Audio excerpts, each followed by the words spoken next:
Good morning, dear ladies and gentlemen. I would like to invite you on a journey in the contemporary implant dentistry and its parameters with an innovative implant system.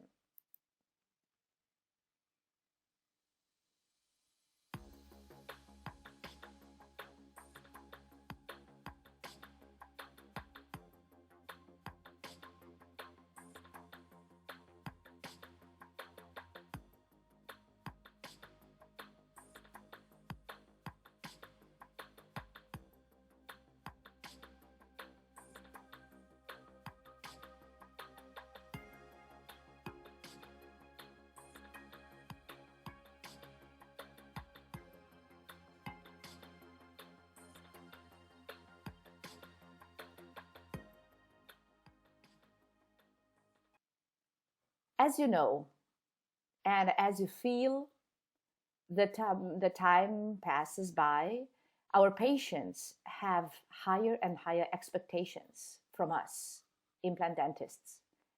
They would like to have more and more minimally invasive procedures, maximal aesthetic result, not only on single implants, but also in adjacent implant situations. They would like to go home with fixed reconstructions in the first session of their treatment and to have a long-term maintenance on the reconstructions.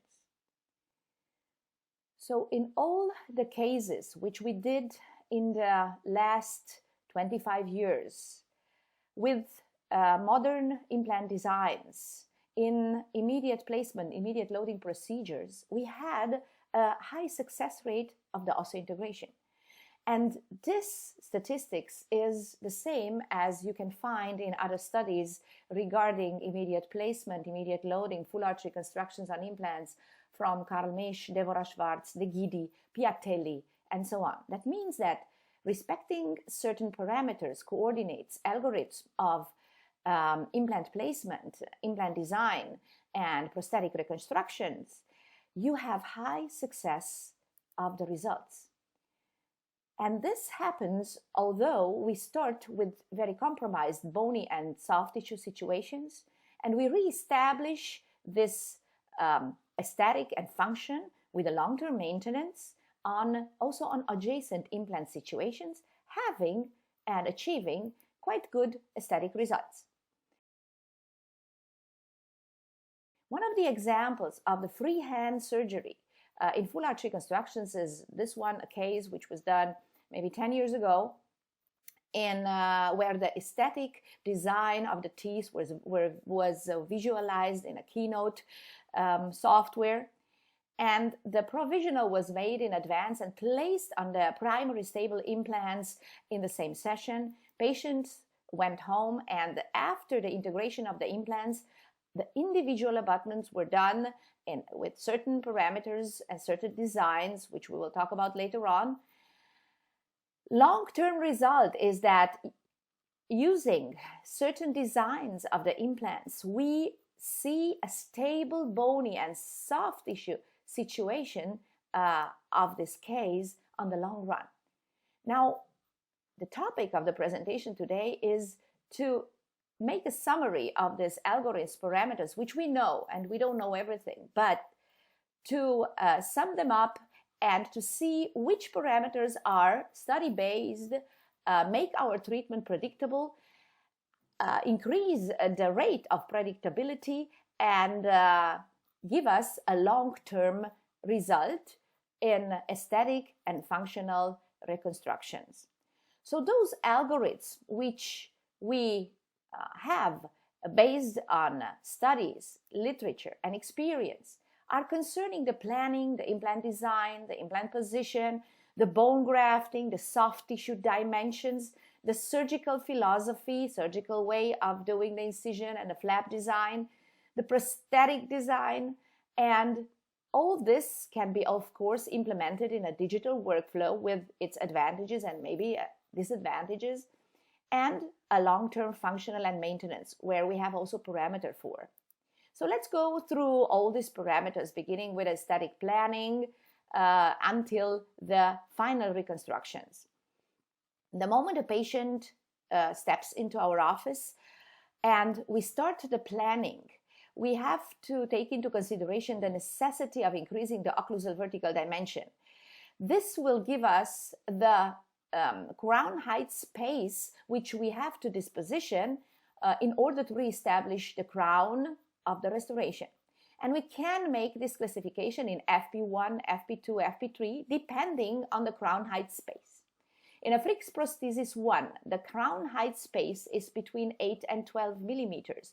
This is the situation when the patient comes with maybe not quite teeth not to be maintained, to be extracted, and to do an immediate placement, immediate loading. And it's the most predictable aesthetically seen. The FP2 situation is where the crown height space is between 12 and 15 millimeters. Those are the situations where it's a perio patient, we extract the teeth, we have a little bone loss in the vertical dimension, and might be that we need a longer teeth, or the teeth will be more inclined, or maybe we have to add a small pink component in order to reestablish the profile of the patient. FP3 is the situation where the patient comes edentulous or partially edentulous, is the situation where we probably will need a bigger pink component in order to reestablish the profile of the patient. These dimensions and these parameters, this rough planning is starting with the first session, and it is clear in the moment we make a mock-up of the patient. Of course, another parameter is the implant design. Since we know that implant design plays a very big role in the stability of the bone and the soft tissue, in the capacity of doing an immediate placement of the implant and an immediate loading. That is why we use modern designs which have some very well study-based features in order to give us the most predictable result in a primary stability, in the aesthetic possibilities, and in the long-term stability of the bone and of the peri-implantary structures. Already in 2007, we saw that, together with a group of clinicians, that there are some factors in the implant design which might influence the stability of the peri-implantary tissues. And we use since then only those implants which have these features because they help us in our target of our full arch reconstructions in immediate placement, immediate loading procedure, and targeting to a good aesthetic outcome. We know that every implant system can be successfully placed if the clinician is aware of the features of the implant. But it is a consensus also that the initial stability is beneficial to be able to do an immediate loading, that a platform switching design is the one, and this is documented in the literature in 300 articles, the one capable to maintain the bone around implants, to decrease the bone loss from 1.5 to 0.4 millimeters, and also to maintain the soft tissue situation around implants. There is also a consensus in the literature that a very stable connection, whereas the more tapered conical connection seems to be the more stable based on the literature, in order to avoid micro movements, avoid the bacterial pus from the internal life of the implant, to avoid screw loosening and all the other complications which may occur with an other less stable connection between abutment and implant.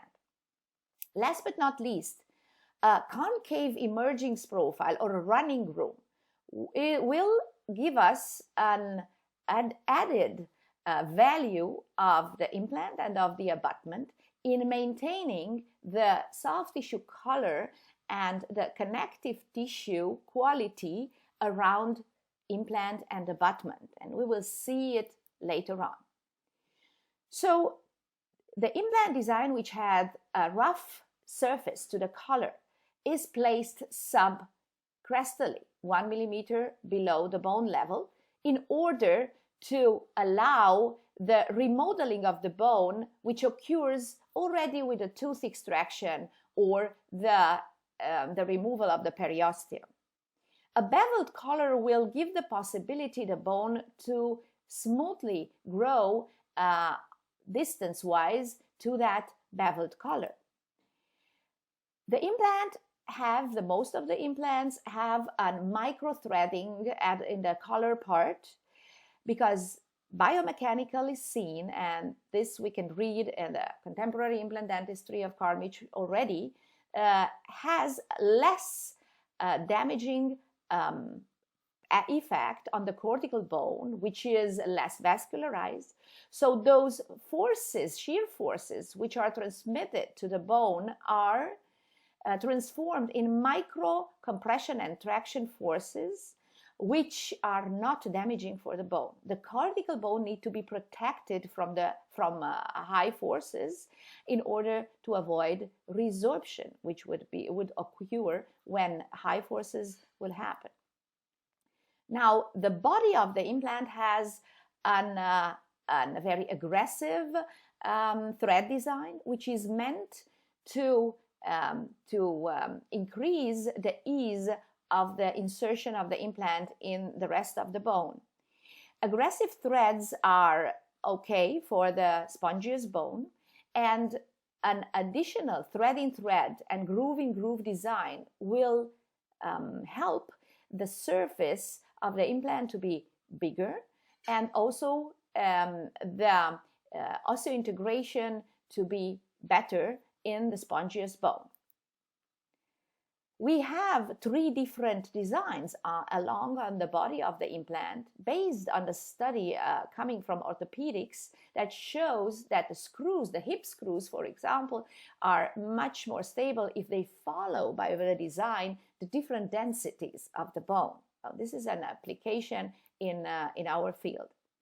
The apex is aggressive until the tip of the implant in order to facilitate the insertion of the implant in the extraction socket, and the tip of the implant is round in order not to damage important anatomical structures or to cause bone parts which can damage the nerve in the mandibular canal, and also to be protective in the sinus region by the membrane.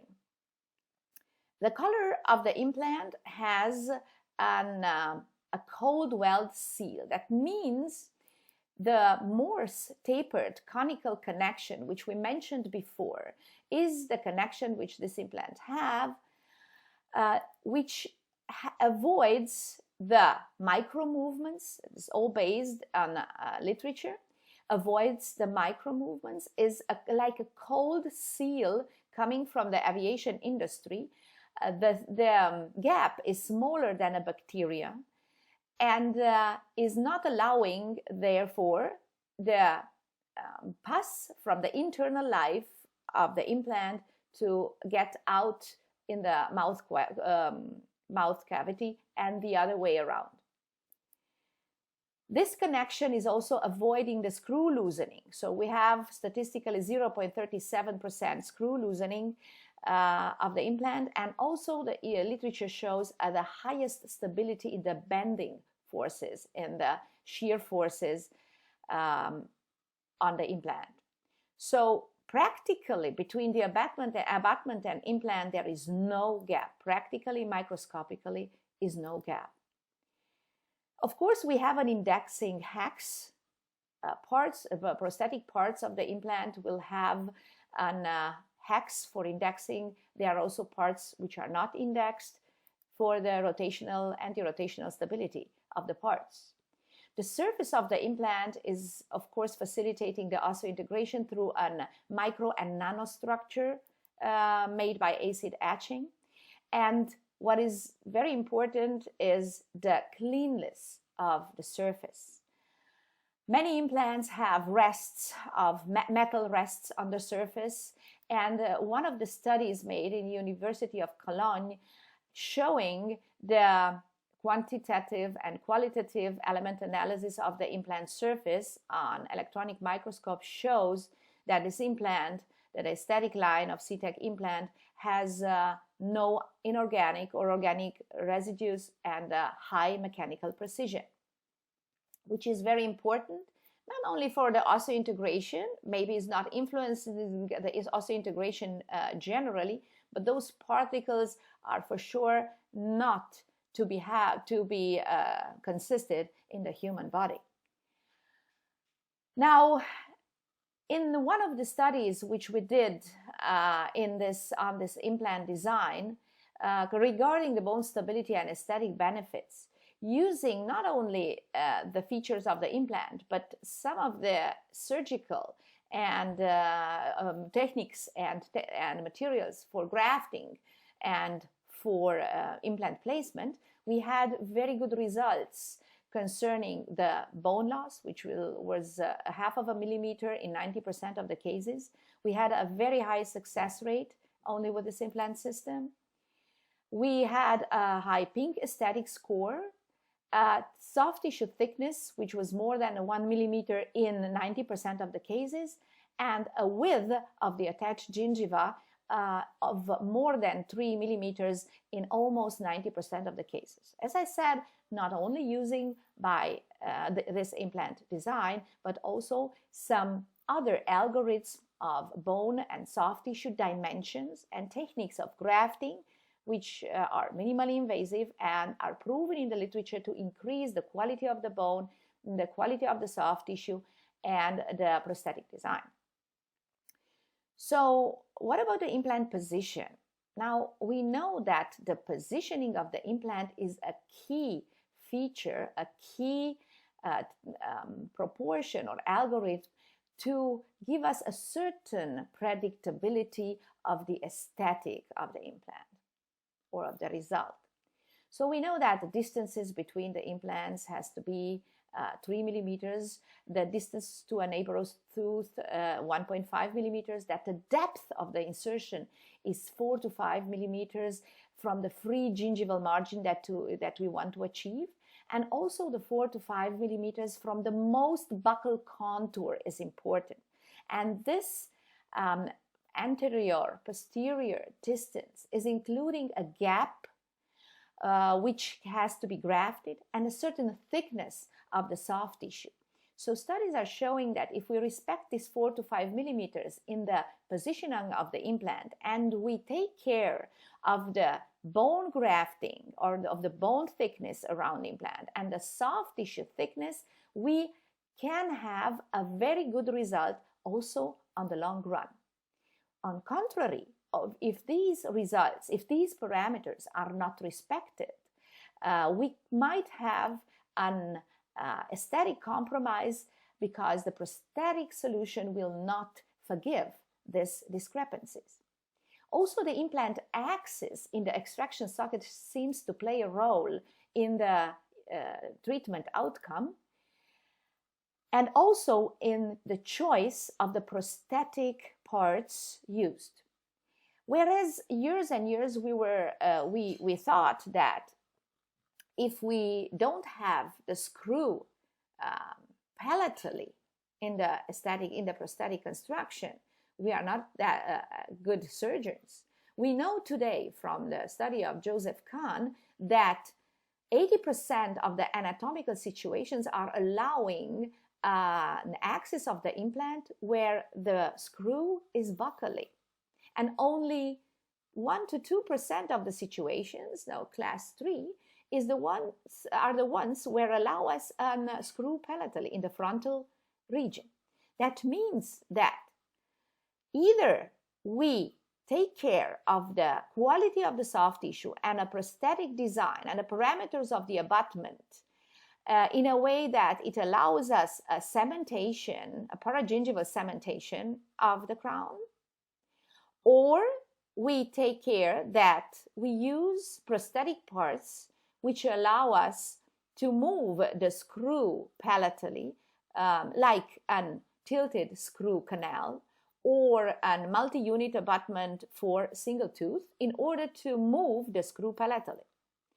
So Also, this choice is to be considered in the planning of the construction.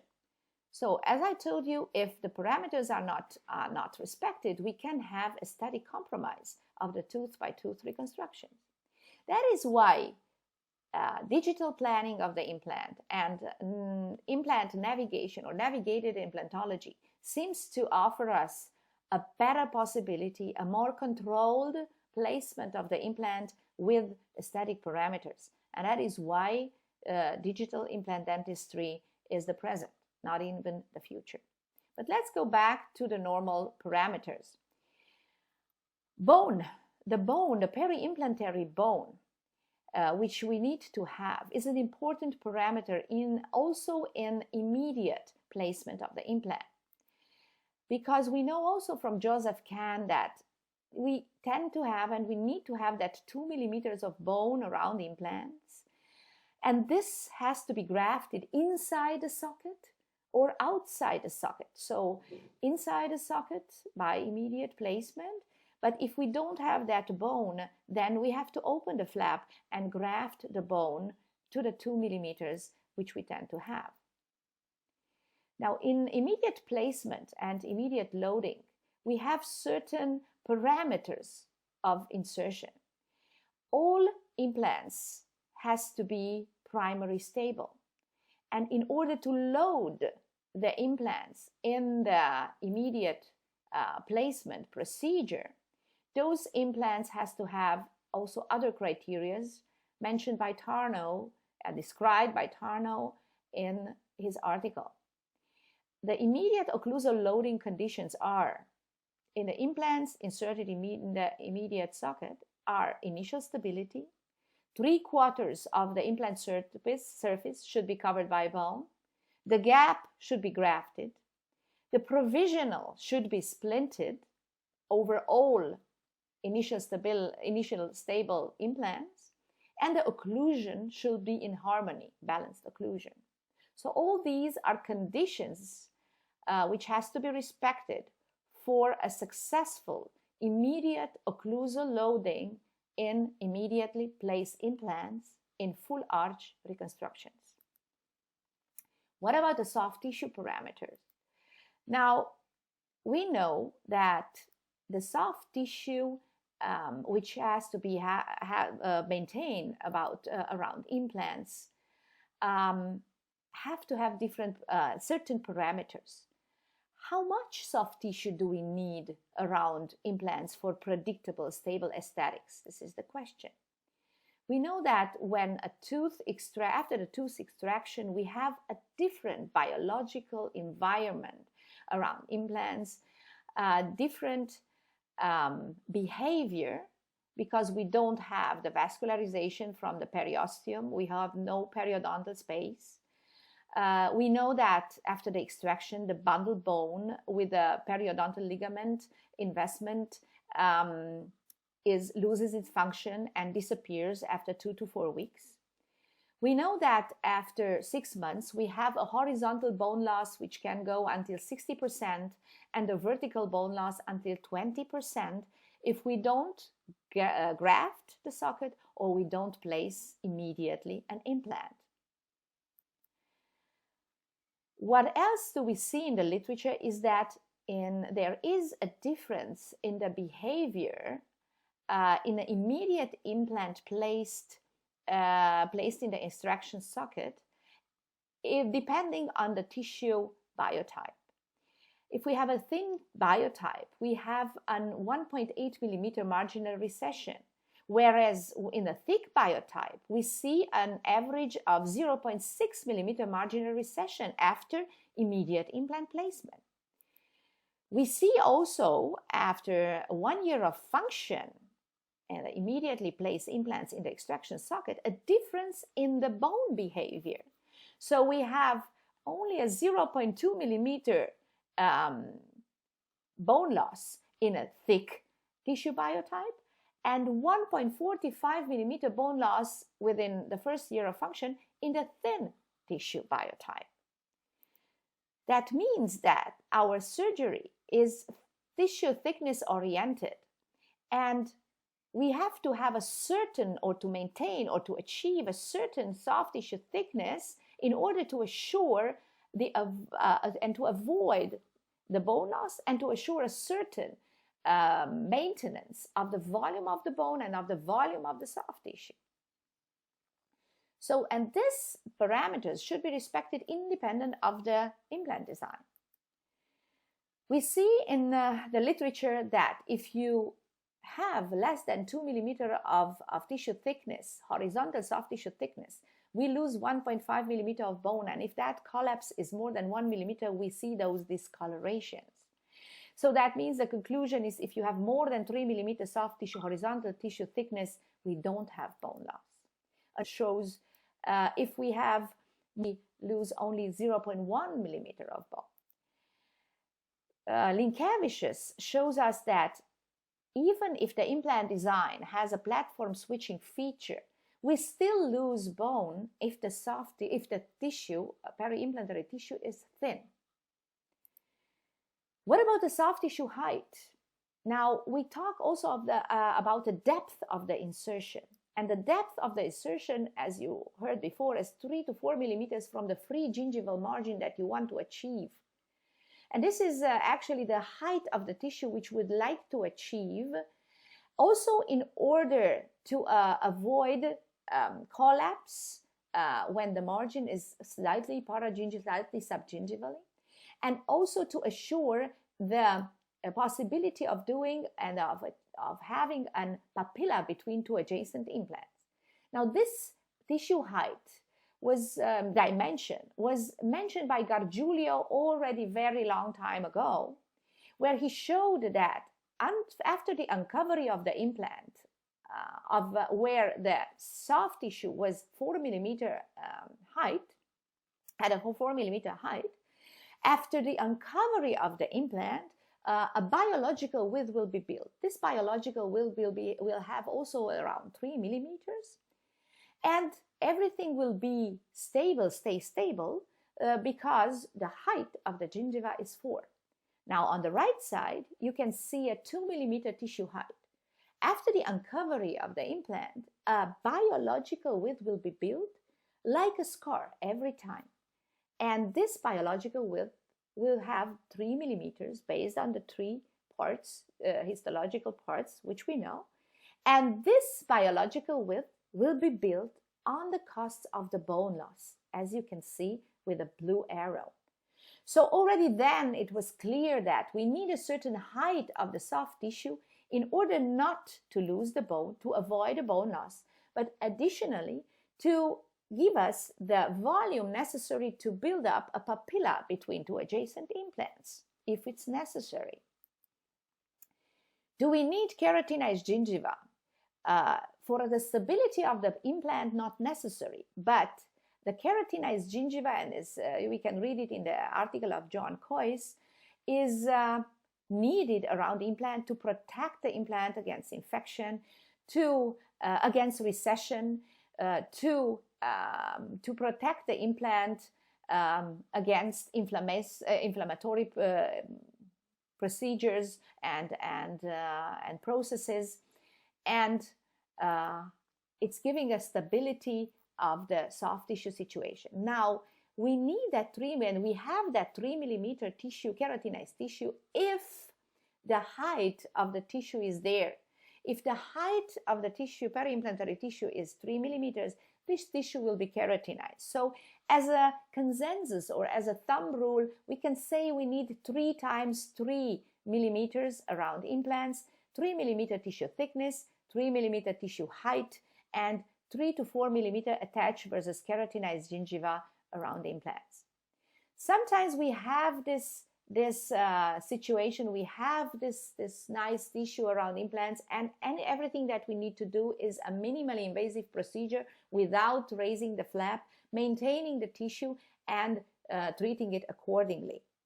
Now, if we don't have this tissue, what is the procedure that we have to do?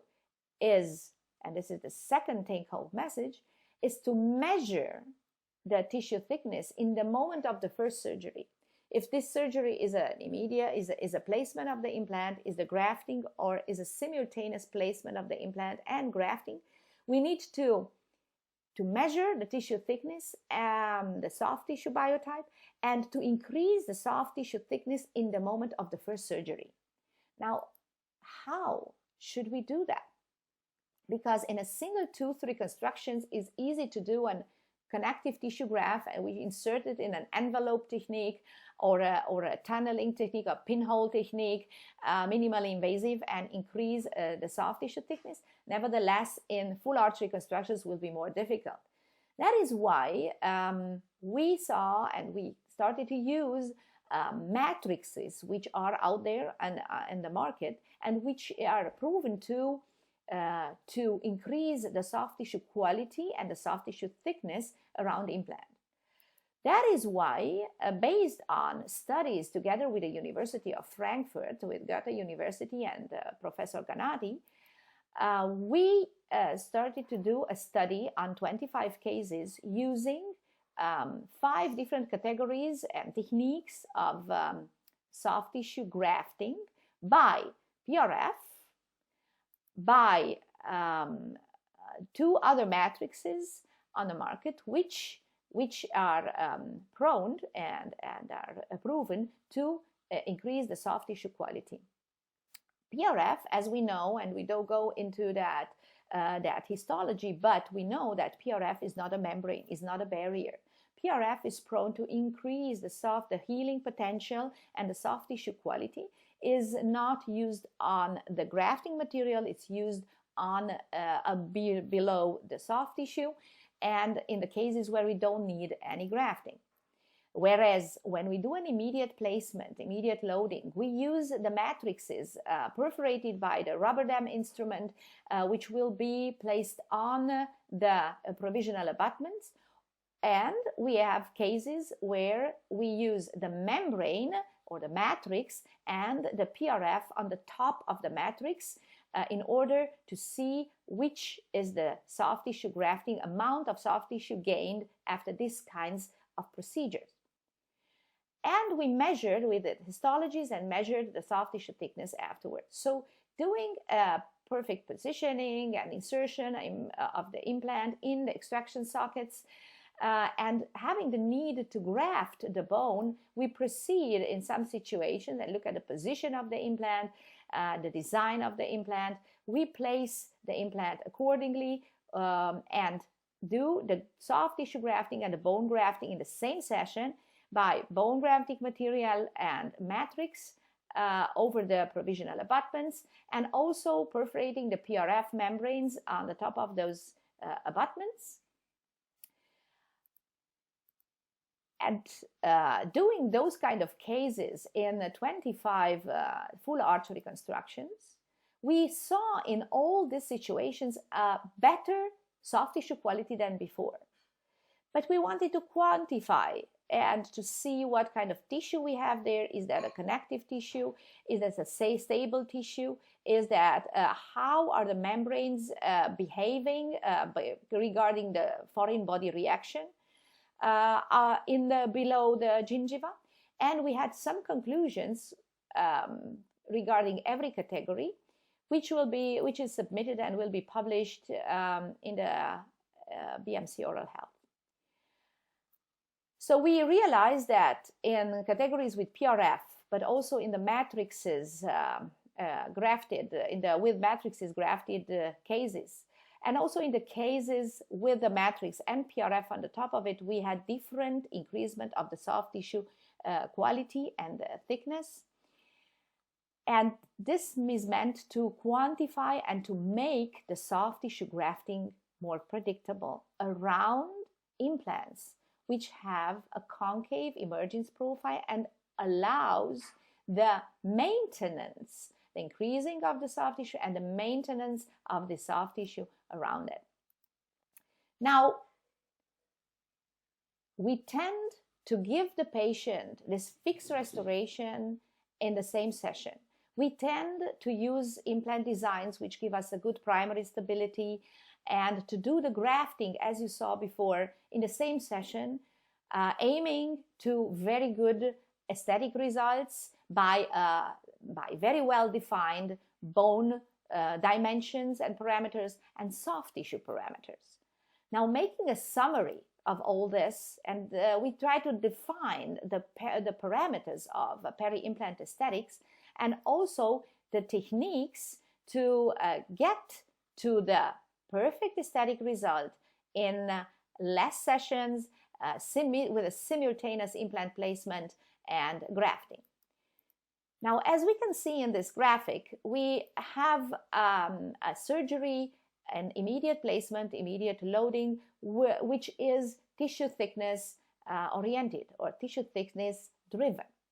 So that means that in a first category where we have an ideal socket, we can do an immediate placement, immediate loading, but in thin tissue biotype, we will have to graft the soft tissue in the same session with a non-invasive method of grafting of the soft tissue with connective tissue graft or one of the matrices in an envelope technique or in a pinhole technique. In the group 2, as you see, we have a defect of the bone. In this category, we can place the implant immediately, or we can place an implant, and we graft in the same session by bone grafting, by a membrane or a matrix, in the case of the thin tissue biotype. But if the defect is at the collar of the implant, then we tend not to load the implant immediately, but to close the site with one of the methods available, meaning an socket seal or an onlay graft from the tuberosity, which seems to be the most predictably aesthetically seen. When we don't have the buccal plate or the defect of the buccal defect is more than 3 millimeters, Homely Wong is describing a technique which is called a sandwich technique, covering the surface of the implant with the allogenic or human bone or autogenic bone, membrane, and a flap. So, or synthetic bone grafting, membrane and a flap. Now, we have today several other methods also, and we realize that even if we graft that defect with a mixture of 60 to 40 allogenic, autogenic bone and bone material, we will have in the immediate contact with the surface of the implant bone. In the fourth category, if we don't have interdental bone, and we have, let's say, a 6 millimeter bone height, then until 3 millimeter height, we can graft with particulate material and with different techniques which allow different parameters which can allow us to graft and to place the implant in the same session. Another option would be, of course, short implants with its pluses and minuses. So let's see on a concrete cases how we proceed. In the first group, by the immediate placement, immediate loading, we place the implant in a certain defined implant position in a way that 3/4 of the implant is covered by bone, and the gap should be grafted. The immediate loading means, or immediate restoration means, the provisional abutment will be placed on the implant and a provisional crown which is not in occlusion. Okay. This is the grafting and the provisional abutment, sealing the implant site. This is a clinical case. The prosthetic part is a peak prosthetic part. You can see the connective tissue graft placed in an envelope technique, and this is the perfect soft tissue situation around the single tooth implant, and this is the final situation. If we have adjacent implants, we behave similarly. We use implant systems which give us a good primary stability. Look at the position of the implant between the implants to the teeth, to the buccal contour. Immediate restoration with a provisional abutment with a concave emergence profile a long concave emergence profile, which allow the soft tissue to grow and maintain the soft tissue around it. Graft the socket and graft the soft tissue, seal the soft tissue either with PRF or with matrices, which we mentioned before, and look at the soft tissue situation afterwards. Now, we know that the papilla between two implants, generally the gingival papilla appearance is depending on the tooth form and shape, the proximal contact length, the crestal bone height, and interproximal gingival thickness. That means that all these parameters we can control. We can guide the soft tissue gained by different techniques between two crowns. That means that the reality that we get a shorter papilla between two conventional designed implants changed today. We use implants with platform switching design, which gives us a less bone loss of 0.6 millimeters instead of 1.46. We have more supracrestal fibers, and we have also a non-surgical thickening of the tissues by the concave emergence profile. And those parameters can be used, and issues can be used in immediate placement and immediate loading with the provisional parts with a concave profile.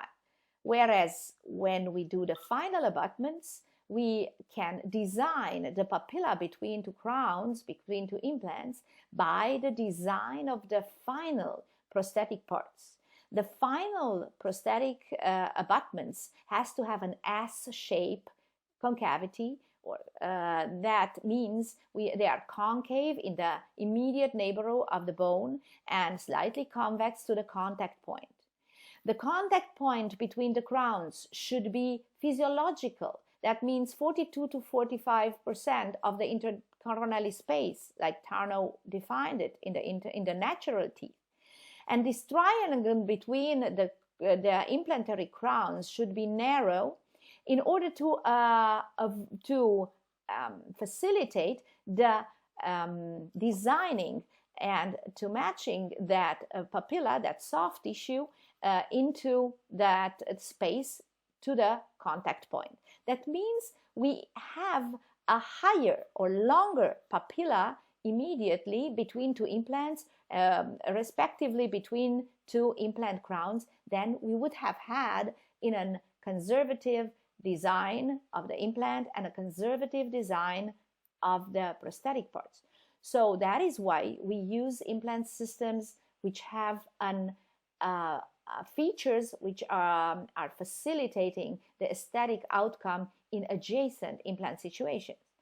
And the S-shaped concavity of a transmucosal portion is giving us a firmer connective tissue barrier, which is maintained over time. This is documented in the literature. Now, of course, though all these parameters and procedures we used in full arch reconstructions, and one of the cases was published in one of the aesthetic dentistry books by Deborah Schwartz. This case was made, I think, 15 years ago. The contact point between the crowns is physiological, the triangles is narrow. You can see a slight compression which happens in the soft tissue when we insert the final individual abutments in an S-shaped concavity. The final result is really aesthetic, and this result we can see today also, this result which we did at that time, also after years and years. In the group 2, where we have a horizontal defect of the bone, of the buccal defect, as I mentioned in the classification, we tend, especially in the thin tissue biotype, not to do an immediate loading, but to close the site after the bone grafting and the soft tissue grafting. We will seal the socket in the best well-known procedure or technique. One of the techniques which is very predictable is an onlay, sealing it with an onlay graft from the tuberosity after an ice cone technique of membrane grafting will be done. and this onlay graft has to be perfectly adapted, perfectly stable, and has to have a 1.5 millimeter distance to the neighborhood teeth in order to be able to have the vascularization from around, because we don't have the vascularization from below. After 7 years, this case looks very appealing, aesthetically seen, and it's stable over time. In the group 3 are the situations where we have even less bone in the buccal plate, and we have to use techniques which are maintaining the profile, the volume on the long term. So one of the methods which we use in a long time is the polylactid membrane welded on the bone, which has a resorption time of between 6 months and 1.5 years, maintaining its stability over all this time. This container of bone which we create is stable, and it will be filled by a mixture of bone, autogenic, allogenic bone with bone substitute, which has to have the necessary bone potential. In this case, when the implant is inserting and it has only 2-3 millimeters vertically bone loss, and this defect can be transformed with the membrane, with this plate, in a 3 bony wall defect, then this treatment can be done simultaneously by implant placement and grafting. So we need a defect which has a mesial and a distal bone peak. We do perforations in the cortical bone in order to assure the bone potential from the inside, from the spongious bone. We insert the implants with the condition that there are maximum 2-3 millimeters free and to be grafted. We transform this defect with a polylactid membrane, which is welded with polylactid pins into the defect, and we fill the defect with a mixture of allogenic, autogenic bone and synthetic bone in order to have enough bone potential there, covering with a collagen membrane, and we have this situation. In this way, we did simultaneous bone grafting and implant placement in many cases with a very good success rate on the long term, and the cases are 10 to 15 years old now. So the case which you saw before with the C-Tech implants placed in the immediate situation were done exactly after this procedure. We grafted horizontally and vertically the defects which we had in the compromised bony situation with polylactid pins, which are welded at first, and the polylactid membrane welded on the top of it. On the top of all this grafting will be a collagen membrane, which is perforated with a rubber dam instrument. The provisional abutments are peak abutments with a long or a high concave profile in order to allow the deep insertion of the implants. That is the provisional placed immediately after the surgery. And from the compromised bony situation, we created a stable bony and soft tissue situation, which is stable and time. Another parameter which we need to respect, and the technician needs to respect, is the 3 to 4 millimeter between the margins of the final abutments in order to assure the base of the papilla to grow. And this is the final result. So, of course, we have criterias of very well-defined criterias where to do a screw retain or cemented reconstructions. And we know that we did a lot of mistakes in the past by not considering the cement rests in the sulc or in the sulcus, which were near to the bone. And Linkevicius shows us in his study, in his article, that the cement in the sulcus is one of the main causes of periimplantitis.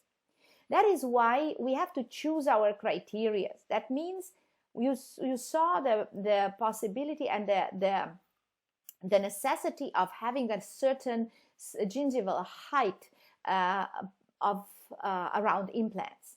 If we have the 3 millimeter gingival height, we might be able to place the margin of the abutment, or the preparation margin, the margin of the abutment, paragingivally or slightly subgingivally, in order to avoid the cement rests.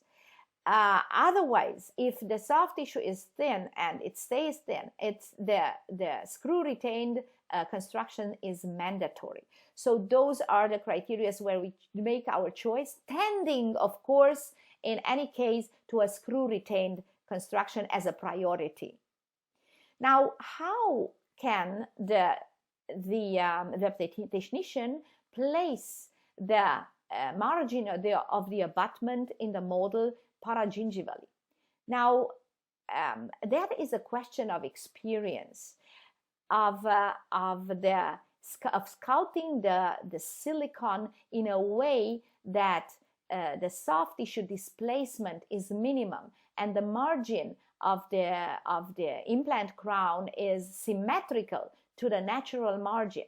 But for that, we have today in the CAD/CAM systems algorithms which the system can apply in order to place the margins of the abutment paragingivally or subgingivally, in order to have the zirconia part of the abutment in connection with the soft tissue, because we know that the soft tissue has an affinity to the zirconia more than to IMEX, and those are the ways where how we design the abutment in the screw retained, but also in the cemented way. Now, I hope that I was able to share with you some of the parameters of implant placement, of the freehand implant placement, based on long-term cases, showing you that certain parameters of implant design, of implant position, of bone and soft tissue grafting, and of the choose procedure of the surgery can give you the possibility of fixed reconstruction in the same session and long-term maintenance. Thank you very much for your attention.